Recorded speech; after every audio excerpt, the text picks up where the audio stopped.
Dragnet. Ladies and gentlemen, the story you are about to hear is true. The names have been changed to protect the innocent.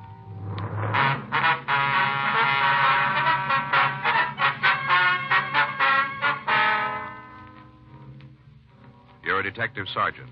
You're assigned to burglary detail. You get a call that someone has broken into a necktie manufacturer's. A large supply of hand-painted ties have been stolen. Your job? Check it out. It was Saturday, September 10th. It was hot in Los Angeles. We were working the day watch out of burglary detail. My partner's Frank Smith. The boss is Captain Bernard. My name's Friday. I was on my way into the office, and it was 8:31 a.m. when I got to room 45. Burglary. Hi, Joe. Morning. Anything for us? Patrol car picked up a couple of high school kids about 3 a.m. No? Found them hanging around a filling station over on Jefferson. Mm-hmm. Juvenile's checking them against those other filling station jobs last week. Just to let us know. Okay. Oh, it's going to be a scorcher. Yeah. You noticed it last night? The heat. Oh, yeah, sure I did. I don't think I slept more than 30 minutes. Wonder about air conditioning the house. What? It's pretty expensive, isn't it? Well, I guess it depends, doesn't it? Yeah. Be worth it, though, weather like this. Well, we don't get these spells too often. Well, I don't know, Joe. Lots of the new houses have air conditioning. Yeah.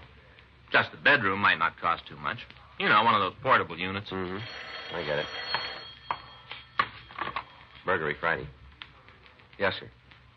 Just a second. All right, what's the address? All right. Mm-hmm. Yes, sir, I see. Right away. Bye. Tie manufacturing company out on Western. Somebody cleaned them out last night. Over 100 dozen neckties. Yeah. Owner says he knows who did it.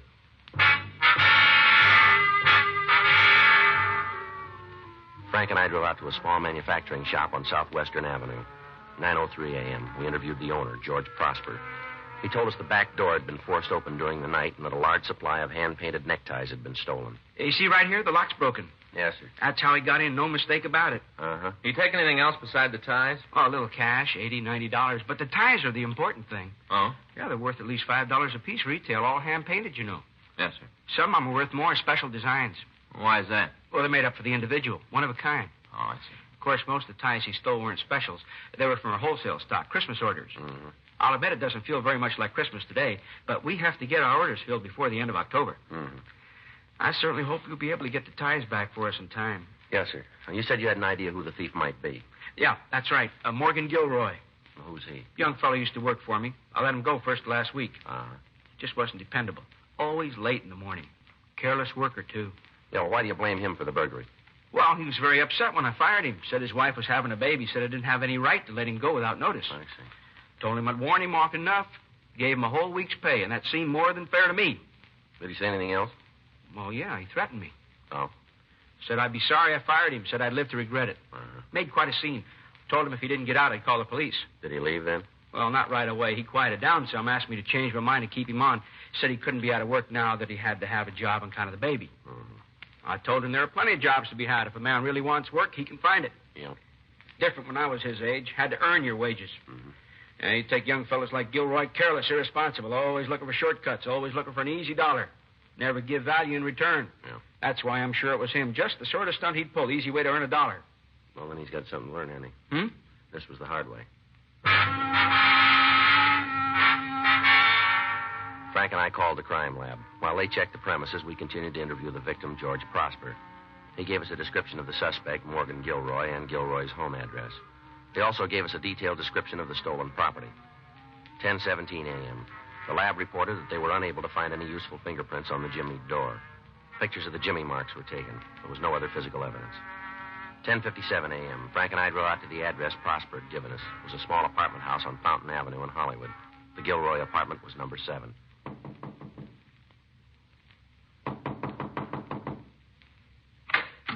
Yes? Morgan Gilroy in? No, he isn't. You Mrs. Gilroy? Yes, sir. We're police officers, ma'am. This is Frank Smith. My name's Friday. Pleased to meet you. Be all right if we come in for a minute? Oh, I guess it'll be all right. Thank you. I'm sorry I'm not fixed up. I kind of overslept this morning. Yes, ma'am. Were you out late last night, Mrs. Gilroy? No. How about your husband? What about him? Was he out late? Well, Don't you think you ought to tell me why you want to know? it's a police matter. Then maybe you'd better talk to Morgan. Yes, ma'am. Do you know where he is? At work. Now, where's he work, Mrs. Gilroy? For a time manufacturer. Which one, do you know? Prosper's. George Prosper. That's the owner's name. Mm-hmm. How long has your husband worked for him? 6 or 7 months. And that's where he went this morning, did he? That's where he goes every morning. Mm-hmm. Something happened to Morgan? We'd like to talk to him, that's all. Then why don't you? I told you where you could find him. Yes, ma'am. The Prosper Tie Company. I don't know what the address is, but it's in the phone book. Well, we just came from there, Miss Gilroy. Well, I don't understand. Didn't you see Morgan? Your husband doesn't work for him anymore. What? He was let out last week. What? I don't believe you. That's what his boss told us. Well, if Morgan would have said something about it. No. Oh, you've made a mistake. You must be talking about a different person. No, ma'am. Well, it's got to be a mistake. Well, sure, Morgan gave me his paycheck last night. Every Friday night he gives me his paycheck. He got paid yesterday. The same as every week. Do you still have the check? No, not exactly. What do you mean? Well, it wasn't the check he gave me, not really. Oh. You see, he'd cashed it on his way home from work. I see. But it was the usual amount, $80. Mr. Prosper must have paid him. What time did your husband get home, Miss Gilroy? Last night? That's right. Well, he was later than usual. How late? If Morgan's in some kind of trouble, I've got a right to know. I've got a right, haven't I?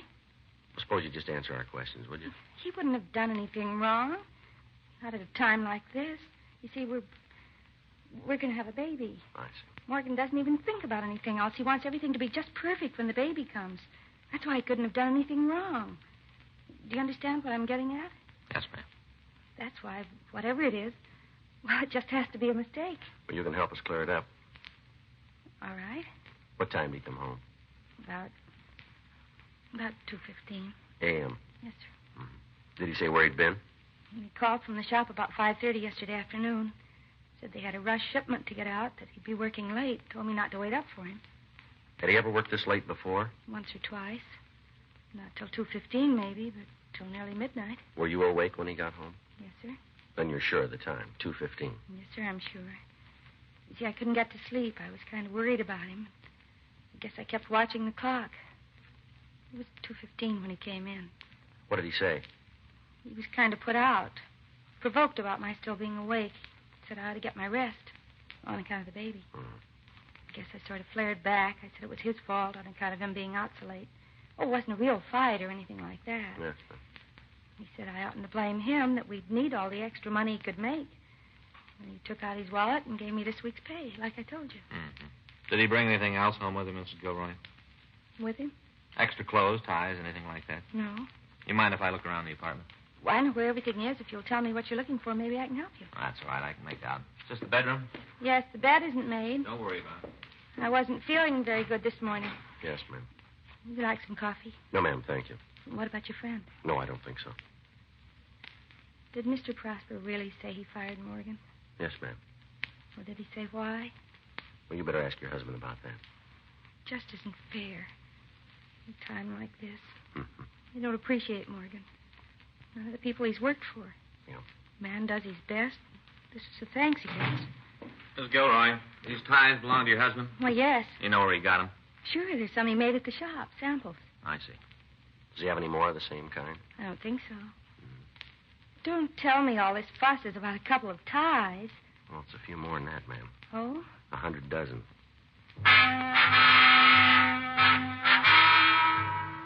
Except for the 3 ties which Frank had found in the bedroom, we were unable to turn up anything else that seemed to answer the description of the stolen property. 12:15 p.m. Frank stayed at the Gilroy apartment to wait for the suspect while I drove back to the tie factory. George Prosper identified the ties taken from Gilroy's closet. He said that they were samples manufactured in his plant. He also said that they had been given to the suspect and had not been stolen. 1:36 p.m. I checked Gilroy's name through R&I. They had nothing on him. 2:17 p.m. I returned to the suspect's apartment. Hi, Joe. Hi. Any sign of him? No, not so far. Where's Miss Gilroy? She's lying down. Oh, She's taking this pretty hard on all the pieces after you left. that's a shame. I guess you can't blame her much. No. And the heat and all. She's bound to be upset. Find out anything? Well, these are Gilroy's ties. Yeah. Prosper gave them to him. Says they're somewhat similar to the ones that were stolen, but they're not the same. Uh-huh. You want to go out for a sandwich? Yeah, I guess so. You eat already? No, I wasn't hungry. Mm-hmm. Can I bring you back some? Oh, milkshake, maybe. That'll do it. Okay. Chocolate? Yeah, fine. I won't be long. Frank? Yeah? Miss Gilroy's all right, isn't she? Well, I guess so. I mean, she doesn't need a doctor or anything like that. Well, I don't know, Joe. Well, you'd know more about it than I do. Well, I suppose if she needs a doctor, she'd call one. Yeah. Well, hurry it up anyway, will you? Sure.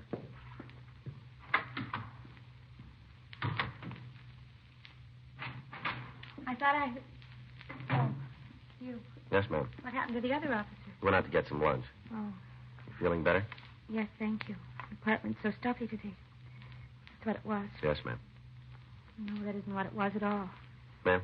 You and that other poison. You've got me so nervous I don't know whether I'm coming or going. Well, I'm sorry we had to bother you. You're just wasting your time. Morgan won't be home before 6 o'clock. He never gets off work, and I can't seem to get it through my head that he's not at the shop. Yes, ma'am.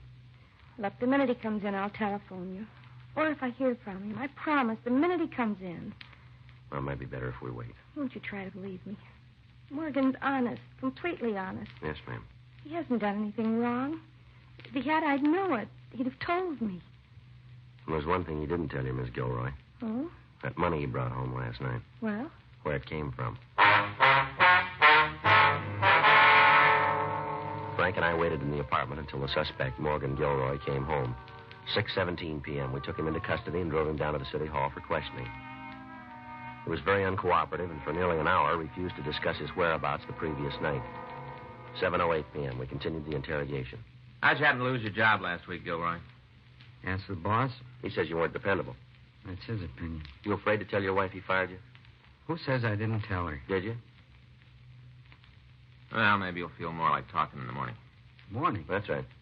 You can't keep me down here tonight. Is that right? You want to drive Judy out of her mind? You saw how she acted when you guys took me in. Well, what are you trying to do to her? We're not doing anything to her, Gilroy. All we want is some straight answers from you. It wasn't enough losing my job just when I needed it the most. Now you guys got to crawl on my back, too. When'd you get your last paycheck? From Prosper? Yeah. The day he fired me? That was last week sometime. I guess so. You gave your wife some money just last night. So? You told her it was this week's pay. Well, I had to tell her something, didn't I? Yeah. I didn't want her worrying about me being out of work. I had to tell her something. Where'd you get the money? Borrowed it. Yeah. Maybe it looked like I was stealing, but I wasn't. I was going to tell him I was taking it. It was just a loan till I started drawing unemployment. I thought we was buddies, Steve and me. Some buddy turned you over to the cops for a lousy $80. Who's Steve? Steve McGill. Isn't that why you picked me up? When were you with this McGill? Last night. What time? 5 o'clock on. Till when? Must have been nearly 2. It was a little after when I got home. Where were you? I met Steve at a bar over in Vermont. What's the name of it? Black Pony. What'd you do then? I had a couple of drinks, bite to eat. All right, go ahead. Some other guys came in, friends of Steve's. I met him once or twice, too. Mm-hmm. Somebody said, let's get up a poker game. I told him I couldn't afford it. I didn't have any cash to spare. And Steve said for me not to worry, that if I ran short, he'd stake me. Yeah.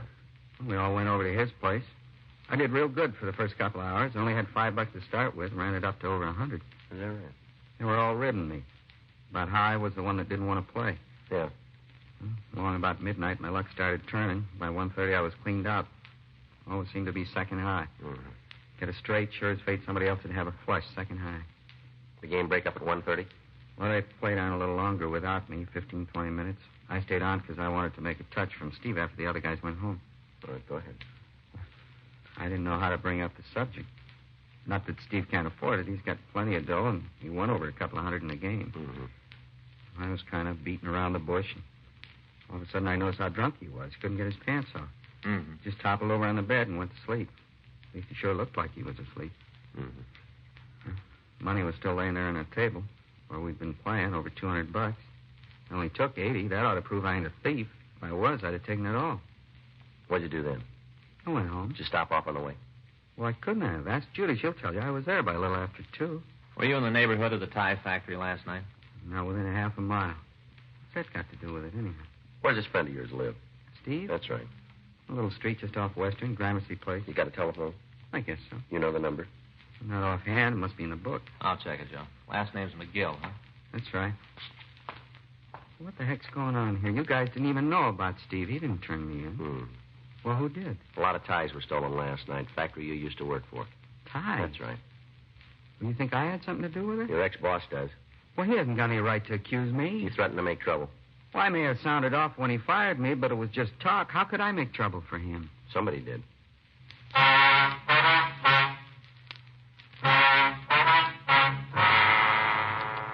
We were unable to contact the suspect's friend, Steve McGill, until the following morning. He confirmed the story Gilroy had told us and refused to press any charges against him. From McGill, we got the names of the other 3 men who had played cards the night the tie factory was broken into. They also confirmed Gilroy's alibi. Sunday, September 11th, 10:46 a.m. Morgan Gilroy was released. Frank and I went back to the office. Now we got nothing. That's right. You think his wife was telling the truth? Hmm?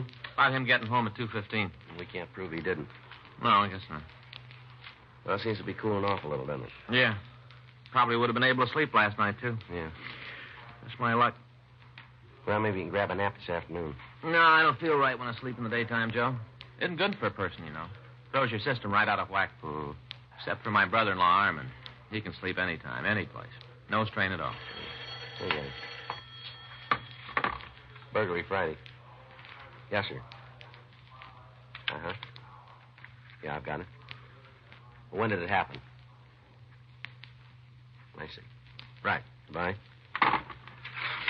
Men's clothing store out in Crenshaw. Owner came in this morning to do some work on the books. Uh-huh. Somebody had jimmied the back door during the night. Stole a supply of suits, slacks, sport coats. Yeah. And a batch of hand-painted ties.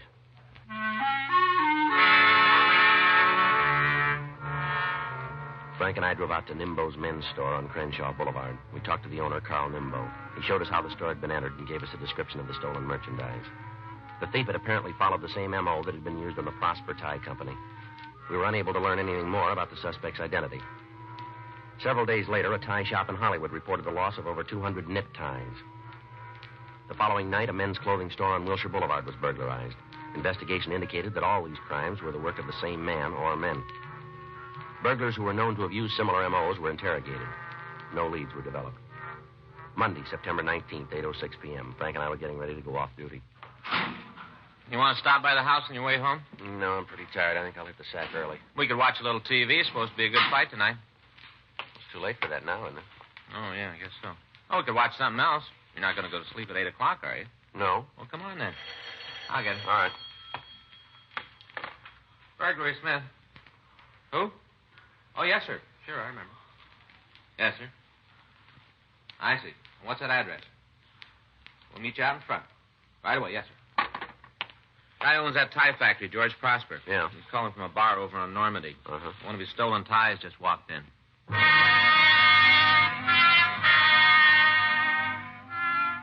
We drove out to a small bar and grill on the corner of Normandy and Kingsley Drive. George Prosper was standing in front of the place when we pulled up. He walked over to us. Evening, Mr. Prosper. Good evening. How are you? Pretty fair. You sure this is one of your ties now? Positive. It was a special. Worked out the design myself. I see. There isn't another one like it anywhere. I see. Can you point them out to us? Mm-hmm.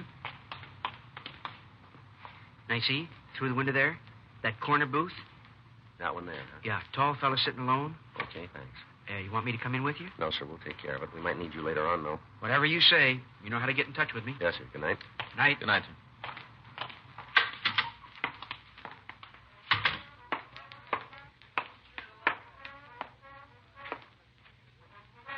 Well? I'd like to talk to you for a minute. Okay, sit down. Well? We're police officers. Okay. What's your name? Trendle? Dick Trendle. You got a job? Sure. Doing what? CPA. Public accountant? That's right. Must make pretty good money, huh? What makes you think so? The way you're dressed.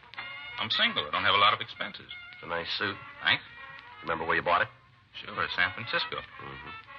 Went up there on my vacation a week ago. Can we see the label? Okay. Okay?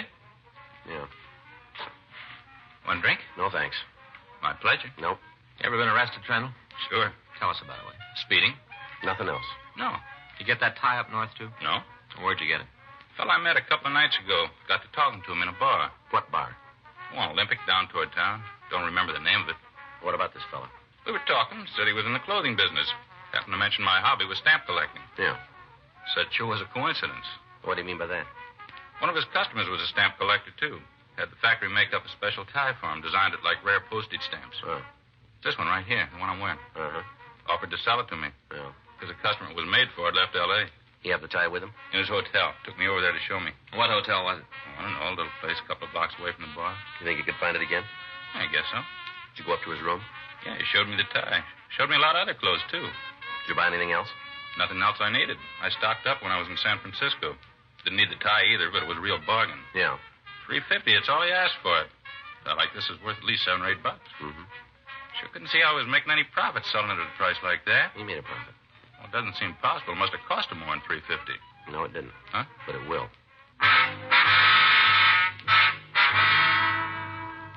Dick Trundle gave us a description of the man who had sold him the tie. He agreed to accompany us to the bar where they'd met.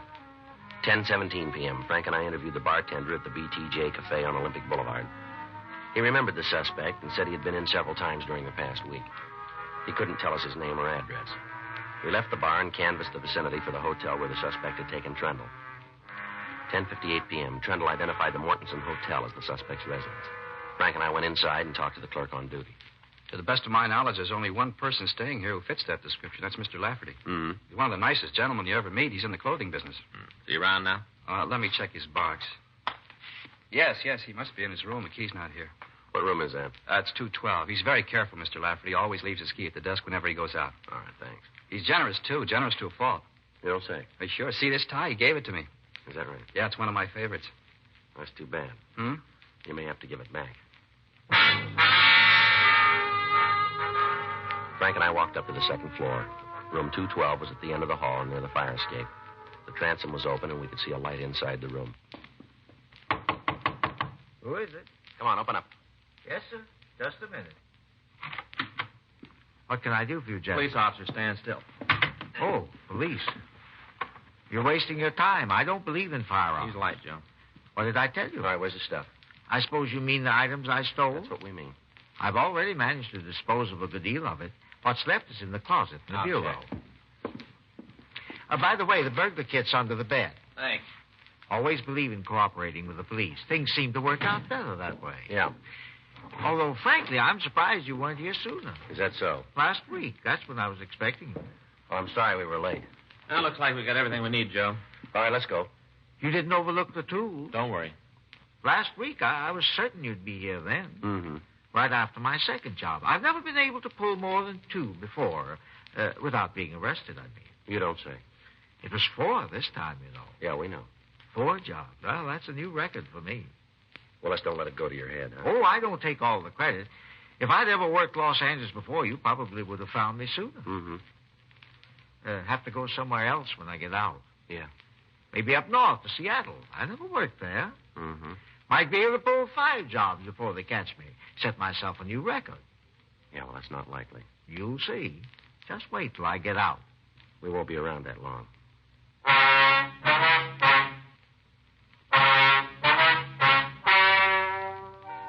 The story you've just heard is true. The names were changed to protect the innocent. On January 7th, trial was held in Department 98, Superior Court of the State of California, in and for the County of Los Angeles.